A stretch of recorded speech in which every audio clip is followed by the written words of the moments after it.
আজকে আমরা গুরুত্বপূর্ণ একটা অঙ্ক নিয়ে আলোচনা করব। অঙ্কটা হচ্ছে একটি বইয়ের প্রকৃত মূল্যের শতকরা ৮০ ভাগ মূল্যে ৬৭ টাকায় বিক্রি করা হলো।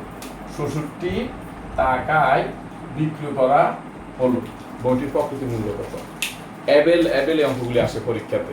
যদি এই অঙ্কগুলি আপনার কাছে বেশি বারবার আসে তাহলে আপনি কিভাবে মনে রাখবেন বা কিভাবে সংক্ষেপে করতে পারবেন।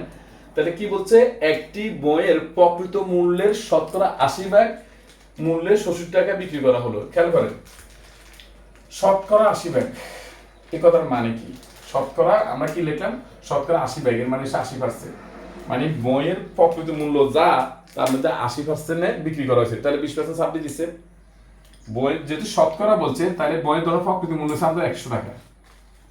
এর মধ্যে 80 টাকা বিক্রি করছে। কত টাকা বিক্রি করছে? 80 টাকা। ছাড় দিছে কত? তাহলে 20। তাহলে এর কি মূল্য? এই 80% আমাদের বিক্রি হয় না। আমি আবার একটু বুঝে বলি। প্রকৃত মূল্যের কথাটা লেখা আছে, একটু খেয়াল করেন। এই শব্দটার মানে কি? প্রকৃত মূল্যের শতকরা ৮০ ভাগ মূল্যে ৬৭ টাকা বিক্রি করা হলো। প্রকৃত মূল্য যদি আমরা 100 ধরি, যদি শতকরা আছে তাহলে আমরা প্রকৃত মূল্য ধরবো 100। বিক্রি হচ্ছে কত? ৮০ ভাগ মূল্যে। এর মানে 100 টাকা থেকে 20% ছাড়, তাহলে কত হলো? 80।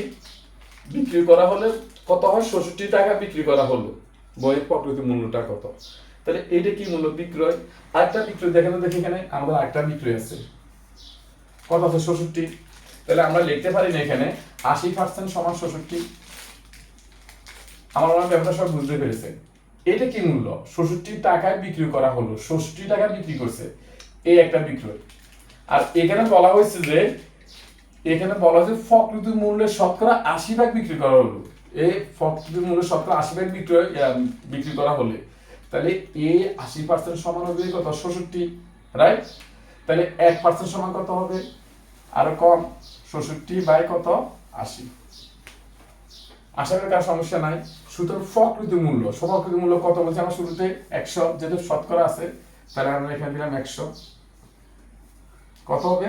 এটা যেভাবে সেভাবে রাখি দিলাম, ৬৭ বাই ৮০ গুণ কত? 100। 0 0 কাটি দিলাম, 8 কত? ৬৭। তাহলে কত টাকা? 80 টাকা। আশা করি কারো কোনো প্রশ্ন নাই, সবাই বুঝতে পেরেছেন। যদি বুঝে থাকেন অবশ্যই আপনারা ডান বলে জানাবেন। আপনারা SMS বক্সে ডান বক্সে জানাবেন। এই বলে সবাইকে ধন্যবাদ। আসসালামু আলাইকুম।